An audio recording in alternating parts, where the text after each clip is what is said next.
Could your daily habits be leading you straight into a money trap without you even noticing? Many believe danger comes with flashing red signs and loud alarms, but in the world of money, the most dangerous traps are silent. They look harmless at first glance. They hide in ordinary choices, in the small compromises you tell yourself don't matter.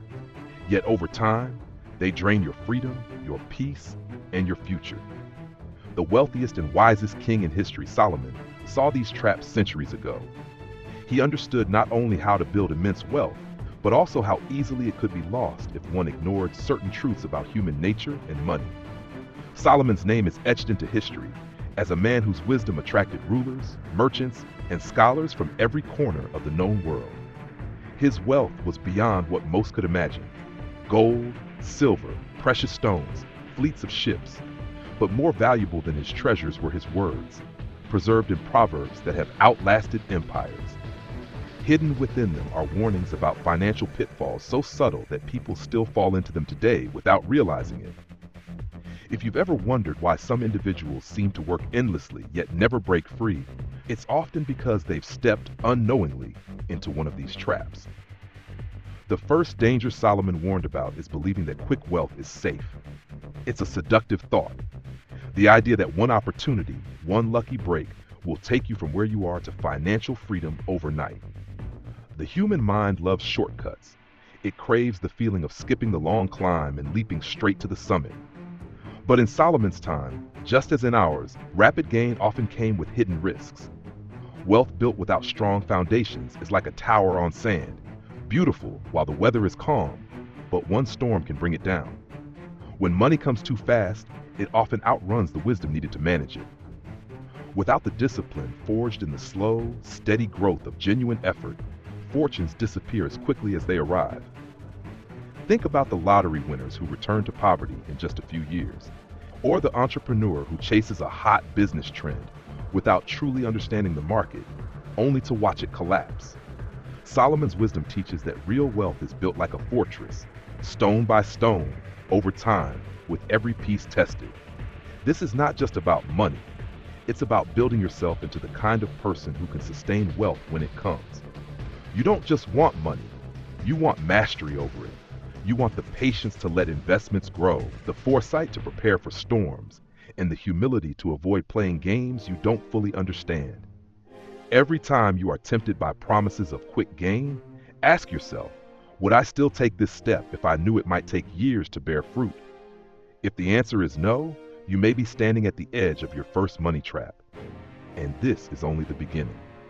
Because alongside the lure of quick wealth lies another subtle danger, one that grows quietly in the shadows of your financial life, often unnoticed until it's too late.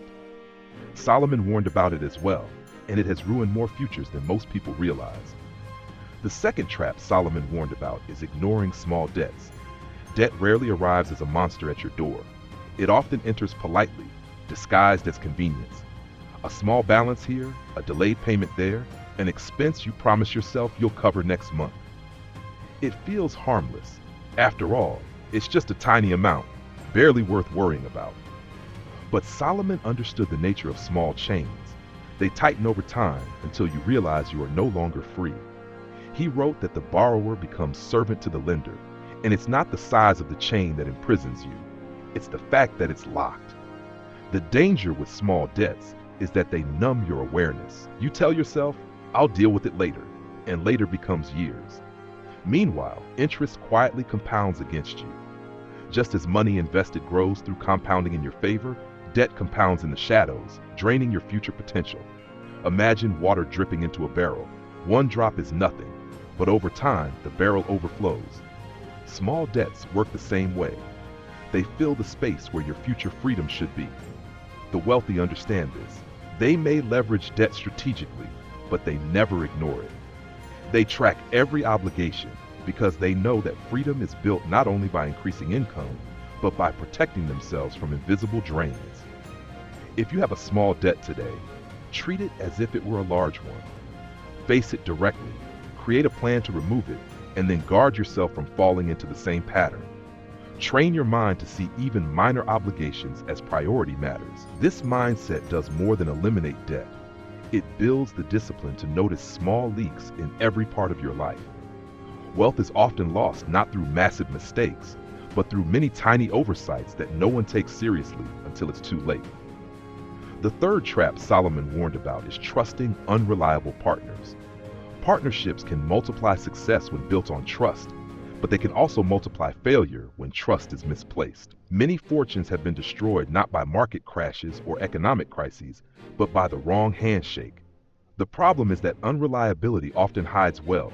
It can dress like competence, speak like confidence, and smile like loyalty, right until the moment you need it most. Solomon knew this human weakness.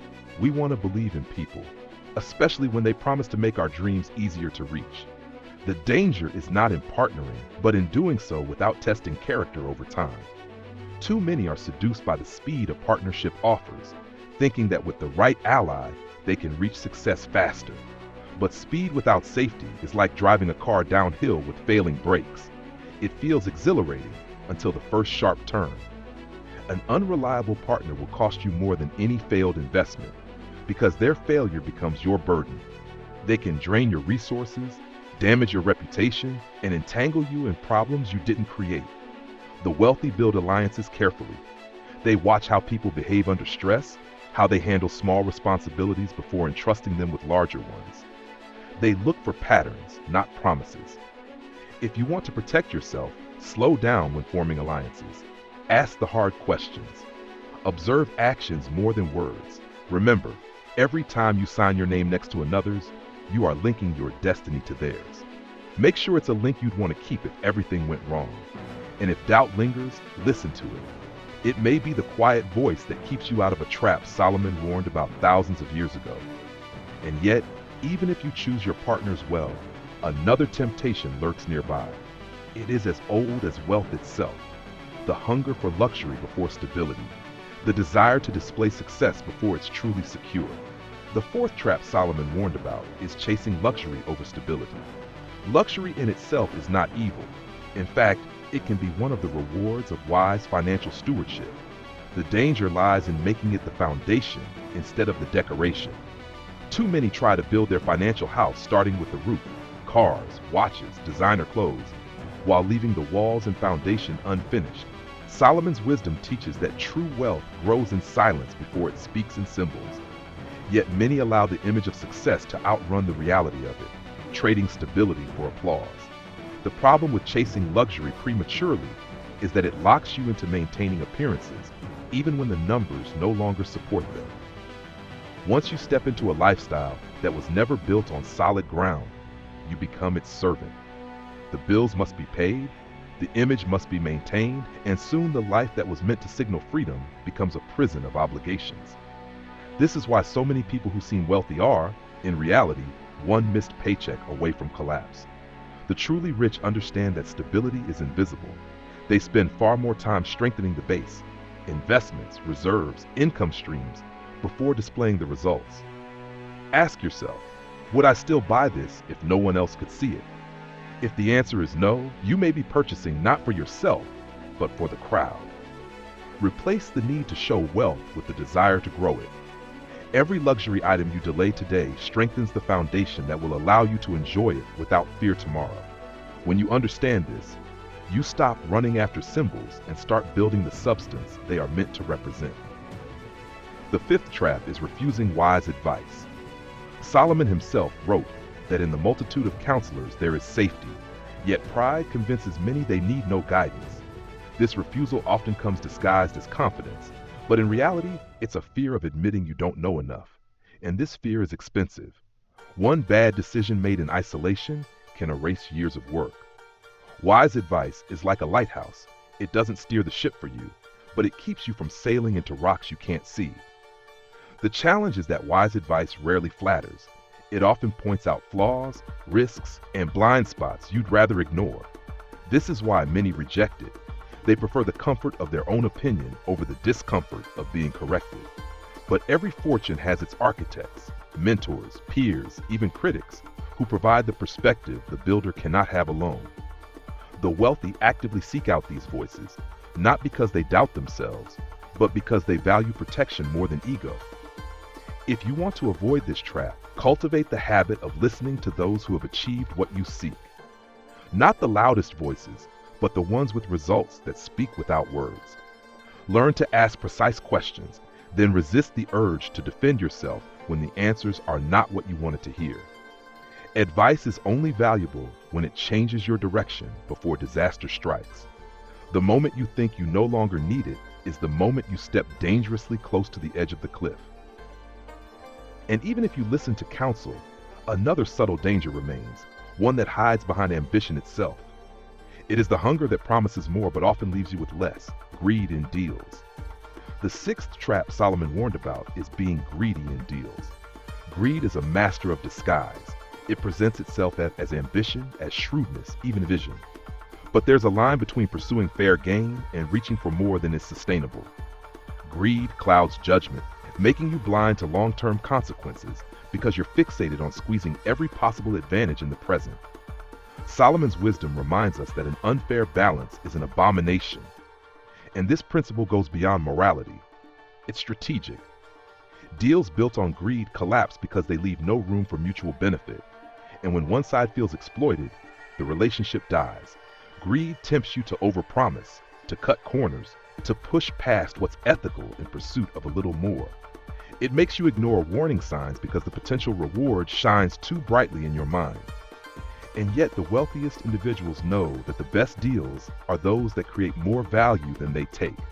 They think in decades, not days. They understand that a fair reputation compounds like interest, attracting better opportunities over time, while greed erodes trust until no one will deal with you at all. The next time you enter a negotiation, measure success not only by what you walk away with, but by how willing the other party would be to work with you again. That is the true sign of a wealth-building agreement. The seventh and final trap is forgetting to diversify. Solomon himself observed that you should divide your investments among many, for you do not know what disaster may come upon the land. Diversification is the financial version of humility. It admits that no one can predict the future with certainty. Those who place all their resources in one place are betting their entire future on a single outcome. When it works, it feels brilliant. When it fails, it erases everything. And history shows that no matter how promising an opportunity appears, risks often hide where you least expect them. The danger is that concentration feels efficient.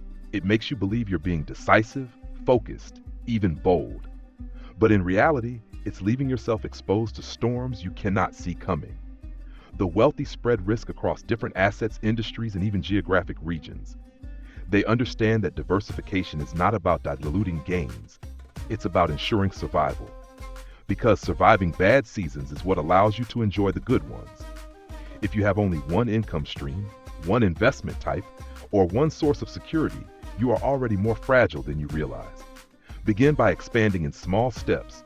Protect your future by ensuring it does not depend on a single fragile thread. And so we arrive at the heart of Solomon's wisdom. Wealth is not only about what you gain, but what you avoid losing. Each of these traps, quick wealth, small debts, unreliable partners, luxury over stability, refusal of advice, greed, and lack of diversification, is a silent thief. You will rarely hear them announce themselves. Instead, they appear in small decisions, in habits you justify, in the comfort of believing tomorrow will always be like today. The truth is, avoiding these traps will not make you rich overnight, but it will keep you standing while others fall. And in the world of money, survival is often the hardest and most valuable skill to master. Solomon's lessons are not relics of the past. They are a living map for anyone who seeks not only to grow wealth, but to preserve it. Build slowly, guard fiercely, seek wisdom over applause, because in the end, the most valuable luxury you can own is the quiet certainty that your future is secure, no matter what storms may come.